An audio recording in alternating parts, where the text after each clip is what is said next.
Sedikit orang mengira bahwa kisah Sakeus ini untuk anak-anak. Padahal untuk memahaminya dituntut sebuah kedewasaan tertentu. Bagi saya ini adalah satu-satunya kisah atau perumpamaan mengenai orang kaya yang dibenarkan oleh Tuhan, diselamatkan.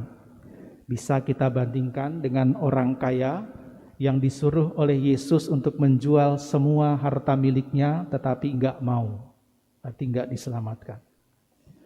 Orang kaya memang salah satu selain misalnya orang sakit atau perempuan yang berzina, orang-orang yang disingkirkan atau dijadikan kambing hitam dalam masyarakat. Tadi secara eksplisit Lukas menulis bahwa Sakeus ini orang kaya. Kaya karena profesinya, tetapi juga bukan hanya kaya, dia seorang kepala. Artinya dia punya jongos-jongos dan bawahan yang banyak sekali. Jadi dia masuk dalam kategori orang yang disingkirkan dalam masyarakat, seperti pembunuh, pencuri, pelacur, dan sebagainya. Masyarakat menuntut supaya Sakeus bertobat, tetapi Yesus memandang dengan cara yang lain. Yesus melihat Sakeus sebagai seorang pribadi, dan ternyata di dalam pribadi Sakeus ada kebaikan. Kita pada awal mengira bahwa Sakeuslah yang ingin melihat Yesus, tetapi ternyata Yesus justru melihat Sakeus. Bukan hanya melihat, tetapi menjumpai dia. Bukan hanya menjumpai, tetapi mengundang makan. Dan karena tindakan-tindakan Yesus itu, Sakeus menjadi berubah. Sikap dan tindakan Yesus itu menimbulkan sesuatu yang dalam. Sakeus menjadi pribadi tidak seperti semula. Dia diselamatkan. Lukas terus-menerus berbicara tentang tema keselamatan. Perubahan, pertobatan yang bukan atau tidak cukup pada pikiran, sikap hati, tutur kata, tetapi harus sampai pada tindakan. Dan perubahan atau pertobatan Sakeus itu diwujudkan tadi seperti yang dikatakan. Kalau ada orang saya peras akan saya kembalikan 4 kali lipat. Padahal menurut hukum cukup dikembalikan 1 kali utuh plus 20%. Jadi 4 kali lipat itu jauh melebihi, dan Lukas ingin menunjukkan betapa sebetulnya Sakeus itu murah hati. Sakeus merasa bahagia berjumpa dengan Tuhan, dan itu mendorong dia untuk berbuat adil kepada orang-orang yang telah dia curangi. Ada diskusi yang menarik di kalangan para ahli kitab suci. Tadi kita mendengarkan dalam terjemahan bahasa Indonesia yaitu akan kuberikan, akan kukembalikan.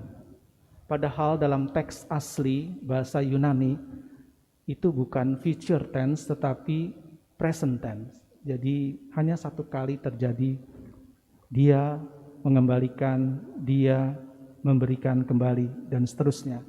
Hanya ingin menunjukkan bahwa sekarang dia telah menjadi pribadi yang berbeda dari sebelumnya. Tetapi diskusi ini tidak menarik bagi para ahli kitab suci, karena hasilnya sama.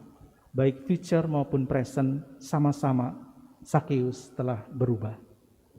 Yang menarik didalami adalah apa yang terjadi dalam perjumpaan itu antara Sakeus dan Yesus. Sakeus sadar bahwa dirinya itu menjadi korban kambing hitam, dan itu enggak enak. Tetapi dia enggak tinggal diam. Dia bangun dari situasi itu dan melakukan sebuah tindakan yang murah hati. Dan oleh karena itu maka Yesus memujinya, karena Yesus melihat juga bahwa memang betul Sakeus itu menjadi kambing hitam dari masyarakat. Ini adalah ungkapan khas penginjil Lukas. Putra manusia datang untuk mencari dan menyelamatkan yang hilang. Bisa mungkin melihat kembali tentang perumpamaan dirham yang hilang domba yang hilang, anak yang hilang, semua menggunakan kata-kata yang sama. Putra manusia datang untuk mencari dan menyelamatkan yang hilang. Bapak, Ibu, saudara-saudari sekalian, di sekitar kita ada begitu banyak orang hilang, anak yang hilang, orang yang merasa cukup untuk mengandalkan dirinya, orang yang gak merasa perlu kehadiran Allah, orang yang gak perlu berelasi dengan Tuhan. Dengan cara ini saya kira kita bisa mengikuti teladan Yesus. Dia dengan cara pandang yang baru melihat pribadi-pribadi yang kepadanya cinta tak bersyarat diperuntukkan.